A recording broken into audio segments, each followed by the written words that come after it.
Lo rela kerja lembur bagai kuda, potong jatah ngopi, sampai skip liburan keluarga hanya demi membayar premi setiap bulan. Katanya, itu investasi masa depan dan jaring pengaman kalau musibah datang.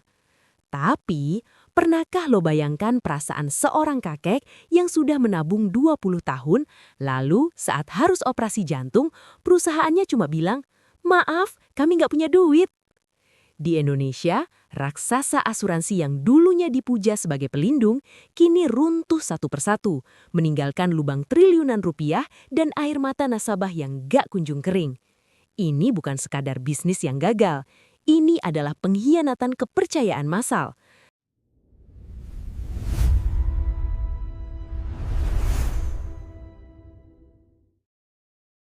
Selamat datang di sisi gelap industri asuransi kita. Halo semuanya, kembali lagi di 2.3. Di sini kita tarik tuas kebenaran sampai ke akarnya. Hari ini kita bongkar kenapa perusahaan asuransi raksasa bisa bangkrut dan kemana larinya duit keringat lo selama ini. Sebelum kita mulai, pastikan lo sudah klik subscribe dan like. Dukungan lo adalah bahan bakar kami untuk terus menyuarakan realita yang sering disembunyikan. Mari kita mulai. Mitos terlalu besar untuk runtuh. Mari kita mulai dengan sebuah premis yang sangat berbahaya. Perusahaan ini milik negara, mustahil mereka bangkrut. Selama puluhan tahun, kalimat sakti ini menjadi fondasi kepercayaan jutaan nasabah di Indonesia saat memilih PT Asuransi Jiwasraya, sebuah institusi raksasa yang sudah berdiri sejak zaman kolonial Belanda, tahun 1859. Di mata masyarakat, Jiwasraya bukan sekedar perusahaan asuransi. Ia adalah simbol stabilitas finansial dan jaminan hari tua yang tak tergoyahkan oleh badai ekonomi apapun. Narasi terlalu besar untuk runtuh atau too big to fail sengaja dipelihara untuk memberikan rasa aman palsu. Masyarakat dari berbagai lapisan, mulai dari guru honorer, buruh pabrik, hingga pengusaha, berbondong-bondong menyetorkan premi mereka. Mereka rela menyisihkan sebagian kecil pendapatan yang sulit didapat demi sebuah janji manis, perlindungan masa depan. Tidak ada satupun dari mereka yang mengira bahwa di balik gedung-gedung mentereng dan logo BUMN yang gagah itu, sebuah lubang hitam sedang mulai terbentuk. Kepercayaan publik mencapai puncaknya ketika Jiwasraya meluncurkan produk-produk investasi yang menjanjikan imbal hasil tinggi, jauh di atas bunga bank pada umumnya. Siapa yang tidak tergiur? Dijamin negara, reputasi ratusan tahun, dan keuntungan besar. Produk ini laku keras seperti kacang goreng, menarik dana triliunan rupiah dalam waktu singkat. Nasabah merasa telah mengambil keputusan finansial paling cerdas dalam hidup mereka, tanpa menyadari bahwa mereka sebenarnya sedang berdiri di atas bom waktu. Namun, di tahun 2018, ilusi kemegahan itu tiba-tiba retak. Berita gagal bayar mulai mencuat ke permukaan seperti bau busuk yang tidak bisa ditutup-tutupi lagi. Ribuan nasabah yang polisnya sudah jatuh tempo dan ingin mencairkan hak mereka, tiba-tiba dihadang oleh tembok besar. Jawaban dari pihak perusahaan mulai terdengar seragam. Sabar, sedang proses. Ketenangan yang selama ini ada berubah menjadi kepanikan massal saat masyarakat menyadari bahwa raksasa yang mereka agungkan ternyata sedang sekarat. Pukulan telak terjadi saat diketahui bahwa likuiditas perusahaan benar-benar kering. Jiwasraya yang seharusnya memegang aset likuid untuk membayar klaim, ternyata hanya memiliki kertas kosong. Uang yang masuk dari premi nasabah baru tidak lagi cukup untuk membayar klaim nasabah lama. Skema ini mulai terlihat menyerupai permainan Ponzi yang dikemas secara legal. Sebuah pengkhianatan terhadap kepercayaan publik yang sudah dibangun selama lebih dari 1 abad hancur hanya dalam hitungan bulan. Ketidaktahuan nasabah di awal adalah pupuk paling subur bagi skandal ini. Kebanyakan dari kita hanya melihat kulit luar, gedung yang megah, iklan yang meyakinkan, dan embel-embel pemerintah. Jarang sekali ada nasabah yang benar-benar memeriksa laporan kesehatan perusahaan atau bertanya kemana uang mereka diputar. Kita terlalu terbuai dengan rasa aman yang semu, sampai-sampai kita lupa bahwa di dunia finansial, ukuran besar tidak selalu berarti kebal terhadap kehancuran atau korupsi. Kisah Jiwasraya ini menjadi pengingat pahit bahwa di bawah langit digital tidak ada yang benar-benar abadi. Sebuah institusi bisa terlihat sangat perkasa di luar, padahal di dalamnya sudah keropos dimakan rayap keserakahan. Tragedi ini bukan hanya soal hilangnya angka-angka di rekening, tapi soal hilangnya harapan ribuan orang tua yang mendambakan masa pensiun tenang, atau mahasiswa yang mimpinya terancam putus karena dana pendidikan mereka menguap begitu saja. Babak awal ini adalah pondasi dari kehancuran yang lebih sistematis. Kita belajar bahwa narasi terlalu besar untuk runtuh hanyalah alat pemasaran untuk menidurkan logika kita. Di channel 2.3, kita harus berani mengakui bahwa saat kita berhenti bersikap kritis, saat itulah kita memberikan izin kepada sistem untuk memeras kita. Inilah fajar dari salah satu skandal keuangan terbesar di Republik ini, di mana kepercayaan rakyat dijual demi keuntungan segelintir elit yang bermain di balik layar. Meja judi di balik kursi pejabat. Pernahkah lu membayangkan kemana larinya uang premi yang lu setorkan tiap bulan? Logika sehat kita berpikir bahwa perusahaan asuransi akan menyimpannya di tempat yang paling aman, seperti emas atau deposito bank yang stabil. Namun, di balik pintu-pintu kantor yang tertutup rapat, uang triliunan rupiah milik rakyat justru diputar dalam sebuah skema yang lebih mirip perjudian daripada investasi. Para pejabat yang seharusnya menjadi pelindung dana nasabah justru bermain-main dengan risiko yang sangat gila, seolah-olah uang itu hanyalah angka tanpa nyawa dalam sebuah game simulasi. Skandal ini membongkar praktik investasi ugal-ugalan yang dilakukan secara sistematis. Alih-alih memilih saham perusahaan yang sehat dan memiliki fundamental kuat, saham blue chip, dana nasabah justru diguyur ke perusahaan-perusahaan sampah atau yang biasa kita kenal sebagai saham gorengan. Saham-saham ini harganya tidak bergerak secara alami, melainkan dimanipulasi melalui kesepakatan jahat di bawah meja. Tujuannya sederhana namun licik, menciptakan ilusi keuntungan di atas kertas, padahal aset aslinya sudah keropos dan tidak bernilai sama sekali. Disinilah letak pengkhianatannya. Ada main mata antara pejabat asuransi dengan para manajer investasi nakal. Mereka sengaja membeli saham-saham murah dengan harga yang sudah digelembungkan demi mendapatkan kickback atau komisi pribadi yang nilainya sangat fantastis. Bayangkan, di saat nasabah sedang berjuang menyisihkan uang makan demi masa depan, para elit ini justru berpesta pora di atas tumpukan kerugian yang sengaja mereka ciptakan. Mereka kaya raya secara instan, sementara liabilitas perusahaan membengkak hingga tidak terkendali.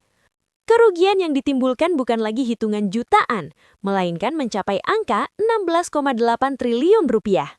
Untuk membayangkan betapa masifnya angka ini, lu butuh waktu ratusan tahun bekerja tanpa makan dan minum hanya untuk menyamainya.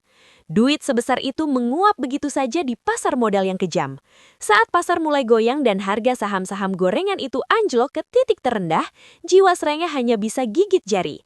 Aset mereka yang di atas kertas terlihat triliunan, mendadak berubah menjadi tumpukan kertas toilet yang tidak ada harganya sama sekali. Praktik kotor ini tidak terjadi semalam, melainkan akumulasi dari keputusan-keputusan jahat selama bertahun-tahun. Para pelaku merasa aman karena mereka berlindung di bawah bendera institusi besar. Mereka menganggap nasabah sebagai angka statistik yang bisa terus diperas melalui produk-produk baru untuk menutupi lubang dari investasi yang gagal sebelumnya. Ini adalah skema Ponzi yang dikemas dengan sangat rapi dan legal, di mana uang dari nasabah baru digunakan untuk menambal kerusakan akibat kerakusan yang lama. Yang paling menyakitkan adalah rasa tidak bersalah yang sering ditunjukkan oleh para pemain utama ini. Mereka seringkali berlindung di balik alasan risiko pasar atau kerugian bisnis yang wajar. Padahal ada garis tegas antara kesalahan strategi investasi dengan korupsi yang disengaja. Memasukkan dana nasabah ke perusahaan-perusahaan yang sudah jelas bermasalah bukan lagi soal salah prediksi, melainkan tindakan kriminal yang direncanakan demi memperkaya diri sendiri dan kelompok tertentu di balik layar. Dampak dari meja judi ini sangat nyata dan menghancurkan kehidupan manusia. Di balik 16,8 triliun itu, ada ribuan cerita tentang biaya operasi yang gagal dibayar, dana pendidikan anak yang hangus, hingga uang pensiun yang lenyap tanpa bekas. Kursi-kursi pejabat yang nyaman di kantor pusat sebenarnya berdiri di atas penderitaan rakyat jelata. Mereka tidak hanya mencuri uang, mereka mencuri keamanan, harapan dan masa depan jutaan orang yang telah memberikan kepercayaan penuh kepada mereka. Di channel 2.3, kita harus tegas mengatakan bahwa ini adalah bentuk kejahatan kerah putih yang paling biadab. Teknologi dan pasar modal digunakan bukan untuk memutar ekonomi, melainkan sebagai alat untuk merampok secara halus. Bab ini adalah bukti nyata bahwa saat kekuasaan bertemu dengan keserakahan tanpa pengawasan yang ketat, rakyatlah yang selalu menjadi tumbal pertama. Investasi yang seharusnya menjadi jaring pengaman, pada akhirnya justru menjadi tali yang mencekik leher nasabah sendiri. Manipulasi agen dan jebakan Batman. Pernahkah lu didatangi agen asuransi yang bicaranya lebih manis dari penjual madu?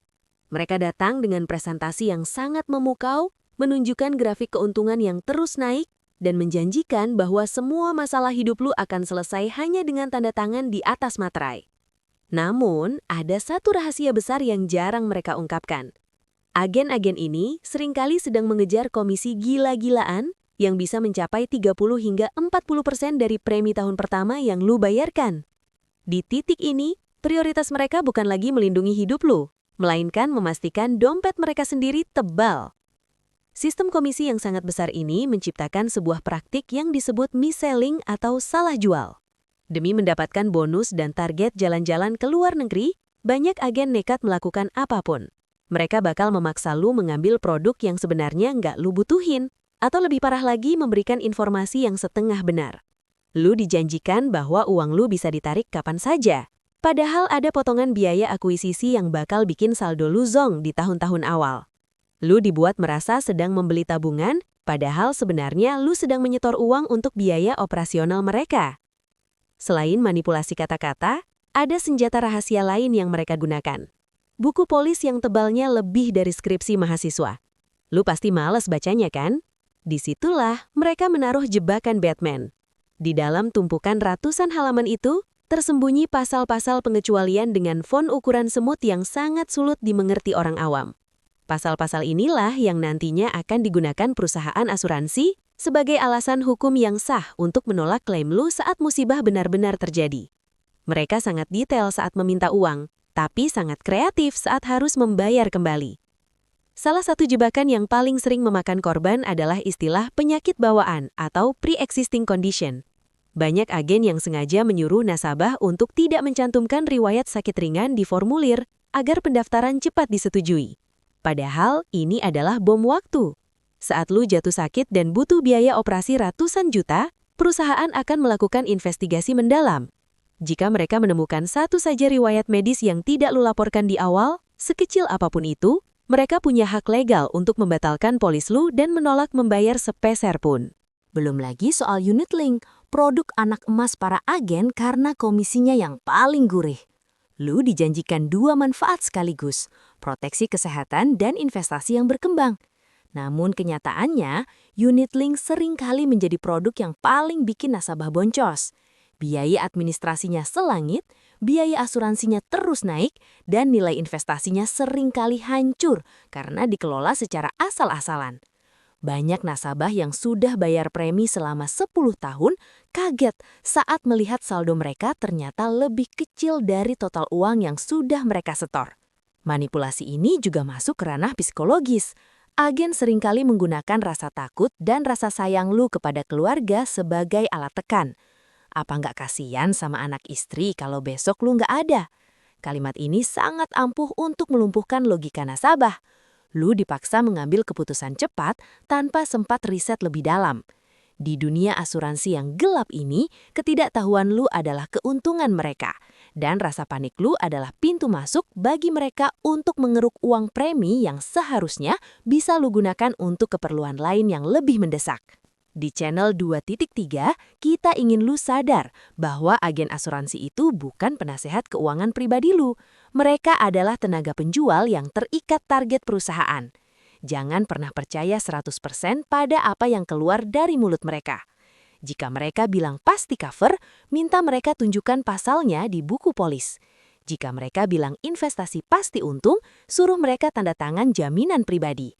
Karena pada akhirnya, saat agen itu sudah pindah kerja atau naik jabatan, lulah yang sendirian berhadapan dengan kontrak hukum yang mencekik tersebut. Bab ini adalah peringatan keras bagi kita semua. Jangan sampai rasa aman yang lu beli dengan mahal ternyata hanyalah sebuah ilusi yang tertulis di atas kertas. Kita harus mulai menjadi nasabah yang cerewet dan detail. Jangan mau menandatangani apapun yang lu tidak mengerti sepenuhnya. Karena di balik senyum ramah sang agen, ada sistem yang dirancang untuk memastikan perusahaan tetap untung, sementara lu hanya menjadi angka statistik yang menanggung resiko sendirian di tengah ketidakpastian hidup. Tragedi likuidasi dan sedekah paksa. Pernahkah lu membayangkan, setelah puluhan tahun menabung, tiba-tiba suatu pagi, lu mendengar berita di TV bahwa perusahaan asuransi tempat lu menaruh seluruh harapan hidup resmi dicabut izin usahanya? Itulah detik di mana mimpi buruk yang sesungguhnya dimulai. Fase likuidasi. Di momen ini, OJK resmi mengetok palu kematian perusahaan dan semua aset yang tersisa akan diperteli satu persatu untuk dijual. Namun, jangan sekali-kali lu berharap uang lu bakal balik utuh secara otomatis. Likuidasi bukanlah proses penyelamatan nasabah, melainkan proses pembagian sisa-sisa bangkai yang sangat melelahkan dan penuh ketidakpastian. Tragedi terbesar dalam industri asuransi di Indonesia adalah absennya lembaga penjamin simpanan yang pasti. Berbeda dengan bank, di mana ada LPS yang menjamin tabungan lu aman sampai 2 miliar rupiah jika bank bangkrut. Di dunia asuransi, lu benar-benar dilepas sendirian di tengah badai. Tidak ada jaring pengaman negara yang secara instan mengganti uang premi lu. Jika perusahaan asuransi bangkrut karena dikorupsi, maka nasabah hanya bisa pasrah mengantre di barisan paling belakang setelah utang pajak dan biaya kurator dilunasi. Lu adalah prioritas terakhir di mata sistem yang sedang sekarat. Proses likuidasi ini bisa memakan waktu bertahun-tahun, bahkan sampai 1 dekade lebih. Selama waktu yang panjang itu, nasabah dipaksa untuk terus menunggu dalam ketidakpastian yang menyiksa. Bayangkan perasaan seorang pensiunan yang butuh uang itu untuk makan sehari-hari atau biaya berobat, tapi hanya dijanjikan sabar oleh tim likuidasi yang bekerja dengan sangat lambat. Duit yang dulu lu setor dengan cepat lewat sistem auto debit, kini harus lu kejar dengan mengumpulkan tumpukan berkas fotokopi dan mengantre di kantor-kantor yang mulai kosong ditinggal pegawainya. Dan inilah bagian yang paling menyayat hati. Apa yang kita sebut sebagai sedekah paksa. Setelah aset-aset perusahaan seperti gedung dan kendaraan dijual, uangnya seringkali tidak cukup untuk menutupi seluruh kewajiban kepada jutaan nasabah. Hasilnya, lu mungkin hanya akan mendapatkan kembali 10 atau 20% dari total nilai polis lu. Uang ratusan juta yang lu kumpilkan dengan darah dan air mata, tiba-tiba hanya dihargai beberapa juta rupiah saja. Lu dipaksa menerima kenyataan pahit bahwa sisa uang lu sudah hangus, hilang ditelan kerakusan para pejabat yang dulu mengelola dana tersebut. Seringkali, nasabah juga dijebak dalam skema restrukturisasi yang licik. Perusahaan baru atau pemerintah menawarkan opsi, mau uang balik tapi hanya sekian persen, atau mau dipindah ke perusahaan baru dengan syarat lu harus setor lagi. Ini adalah bentuk intimidasi halus, di mana nasabah yang sudah putus asa dipaksa untuk menyerah pada hak mereka yang sebenarnya. Banyak orang tua yang akhirnya menyerah dan menandatangani kesepakatan itu karena mereka sudah tidak punya tenaga lagi untuk melawan. Mereka menerima uang receh tersebut sebagai sedekah, padahal itu adalah hak milik mereka sepenuhnya. Di channel 2.3, kita harus lantang menyuarakan betapa tidak adilnya skema ini. Para bos asuransi mungkin masuk penjara, tapi mereka masih bisa hidup mewah dari harta yang sudah mereka sembunyikan. Sementara itu, nasabah harus berjuang dari nol lagi tanpa ada kompensasi yang layak. Likuidasi seringkali hanya menjadi panggung sandiwara untuk menunjukkan bahwa hukum bekerja. Padahal, di balik layar, rakyat jelata tetap menjadi pihak yang paling dirugikan dan paling menderita. Tidak ada keadilan yang nyata bagi mereka yang sudah kehilangan seluruh harta masa tuanya. Kenyataan pahitnya adalah likuidasi seringkali berakhir dengan pembagian kemiskinan. Jika perusahaan asuransi sudah dinyatakan pailit, nasabah kecil jarang sekali menang di pengadilan. Aset-aset berharga biasanya sudah dipindah tangankan atau disita oleh pihak lain yang punya posisi tawar lebih kuat secara hukum. Nasabah hanya bisa menonton dari pinggir jalan saat gedung kantor asuransi tempat mereka dulu menyetor uang dijual kepada pihak asing, sementara mereka sendiri pulang ke rumah dengan tangan hampa dan hati yang hancur berkeping-keping. Bab ini adalah peringatan bagi kita semua bahwa surat polis bukanlah jaminan keamanan jika perusahaannya dikelola oleh orang-orang tanpa integritas. Di saat kritis, hukum asuransi kita ternyata masih sangat rapuh untuk melindungi kepentingan rakyat kecil. Tragedi likuidasi ini bukan sekadar angka di laporan keuangan, tapi adalah kisah tentang ribuan mahasiswa yang harus drop out, orang sakit yang tidak bisa berobat, dan keluarga yang jatuh miskin dalam semalam. Inilah fase akhir dari sebuah pengkhianatan sistemis yang harus kita ingat agar sejarah kelam ini tidak pernah terulang lagi. Bom waktu 2026. Jika lu berpikir bahwa drama asuransi berdarah ini sudah berakhir dengan jatuhnya Jiwasraya dan Kresna Life, lu salah besar. Realitanya, kita sedang berdiri di atas tumpukan dinamit yang sumbunya sudah menyala.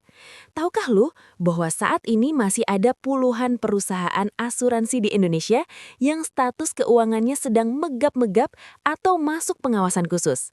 OJK telah mencatat bahwa dari ratusan perusahaan yang beroperasi, ada 38 perusahaan yang rapornya merah karena gagal memenuhi standar modal minimum. Mereka adalah zombie finansial yang tampak hidup di luar, tapi sebenarnya sudah keropos di dalam. OJK telah memberikan ultimatum melalui aturan baru yang sangat ketat. Semua perusahaan asuransi wajib memperkuat modal mereka secara masif paling lambat tahun 2026. Ini bukan sekadar regulasi biasa, ini adalah seleksi alam yang brutal. Perusahaan yang tidak mampu menyuntikkan dana segar atau mendapatkan investor baru harus siap-siap gulung tikar atau dipaksa merger. Artinya, dalam hitungan bulan ke depan, kita mungkin akan menyaksikan gelombang kebangkrutan asuransi yang jauh lebih besar dari apa yang terjadi beberapa tahun lalu. Masalahnya, banyak nasabah yang sama sekali tidak menyadari bahwa perusahaan tempat mereka bernaung sedang berada di ujung tanduk. Mereka tetap rajin membayar premi setiap bulan, tanpa tahu bahwa uang mereka sedang digunakan untuk menambal kebocoran kapal yang sebentar lagi akan tenggelam. Perusahaan-perusahaan ini terus melakukan branding besar-besaran, memasang iklan yang meyakinkan, dan melatih agen untuk tetap tersenyum manis, padahal di balik layar, direksinya sedang panik mencari cara agar izin usaha mereka tidak dicabut di tahun 2026 nanti. Inilah bom waktu 2026. Jika perusahaan asuransi pilihan lu masuk dalam daftar 38 perusahaan yang bermasalah itu, maka polis yang lu pegang saat ini nilainya tidak lebih dari sekadar kertas bekas. Lu sedang memegang tiket menuju tragedi likuidasi yang sudah kita bahas sebelumnya. Di tahun 2026 nanti, saat aturan modal itu benar-benar ditegakkan, perusahaan yang tidak kuat napasnya akan langsung diputus napas hukumnya. Dan seperti biasa, yang akan menjadi korban pertama dan paling menderita adalah lu, nasabah yang tidak tahu apa-apa. Mengapa ini bisa terjadi secara beruntun? Karena industri asuransi kita sedang mengalami krisis kepercayaan yang akut di tengah kondisi ekonomi yang tidak menentu. Masyarakat mulai cerdas dan mulai menarik dananya, sementara calon nasabah baru makin skeptis. Air di dalam gentong makin habis, tapi lubang bocornya makin lebar. Jika perusahaan asuransi tidak punya cadangan modal yang tebal, sekali saja terjadi lonjakan klaim massal, sistem mereka akan langsung kolaps sekejap mata. Di channel 2.3, kita ingin lu berhenti menjadi penonton yang pasif. Sekarang adalah waktunya untuk melakukan audit mandiri terhadap asuransi lo. Jangan silau dengan kantor pusat yang mewah di kawasan Sudirman atau iklan TV yang mengharukan. Cek angka risk-based capital atau RBC perusahaan lu sekarang juga. Jika RBC-nya mepet di batas bawah 120% atau bahkan di bawah itu adalah sinyal bahaya yang nyata. Lu harus berani mengambil keputusan pahit sekarang, daripada harus meratapi uang yang lenyap di tahun 2026 nanti. Fenomena ini adalah bukti bahwa sistem finansial kita masih sangat rentan terhadap praktik pengelolaan yang buruk dan pengawasan yang sering kali terlambat. Kita diajak untuk percaya pada sistem, tapi sistem itu sendiri seringkali tidak punya mekanisme pertahanan yang kuat saat terjadi kecurangan di level elit. Bom waktu ini terus berdetak setiap detiknya, dan tahun 2026 akan menjadi garis finish yang menentukan siapa yang benar-benar sehat dan siapa yang selama ini hanya menjual jaring pengaman yang terbuat dari jaring laba-laba. Bab ini adalah peringatan terakhir sebelum badai besar itu datang. Jangan sampai lu menjadi orang yang baru tersadar saat semuanya sudah menjadi abu. Dunia asuransi bukan lagi sekadar proteksi, tapi sudah menjadi medan perang bertahan hidup di tengah aturan yang makin galak dan modal yang makin kering. Mari kita bangun kesadaran bersama bahwa keamanan finansial kita adalah tanggung jawab kita sendiri, bukan titipan kepada perusahaan yang bahkan tidak bisa menjamin masa depan mereka sendiri di tahun 2026 mendatang. Setelah menelusuri lorong gelap ini, satu hal yang harus kita sadari, dunia finansial tidak pernah peduli pada air mata nasabah. Angka di laporan keuangan tidak punya perasaan, dan sistem tidak dirancang untuk empati. Pesan moralnya jelas, jangan pernah memberikan kepercayaan penuh tanpa pengawasan kritis dari diri sendiri. Keamanan finansial lu adalah tanggung jawab pribadi yang tidak bisa dititipkan sepenuhnya kepada institusi, apalagi yang tidak punya jaminan simpanan pasti. Jadilah nasabah cerdas. Baca ulang polis lu, cek angka RBC perusahaan di situs OJK, dan jangan ragu bertanya detail terpahit pada agen. Pengetahuan adalah satu-satunya perisai melawan manipulasi. Jangan taruh semua telur masa depan dalam satu keranjang asuransi. Perkuat dana darurat dan miliki kontrol penuh atas setiap rupiah keringat lu. Di era bom waktu 2026 ini, kemandirian adalah bentuk perlawanan terbaik. Terima kasih sudah menonton investigasi di 2.3. Dukungan lu lewat like, komen, dan share sangat berarti untuk menjaga kewarasan kita semua. Pastikan lu sudah subscribe agar tidak ketinggalan bongkar rahasia sistemik lainnya. Bagikan video ini, mungkin satu klik lu bisa menyelamatkan tabungan masa depan seseorang. Gua pamit, tetap waspada dan jangan mau dikibulin. Sampai jumpa di video berikutnya, kita gas!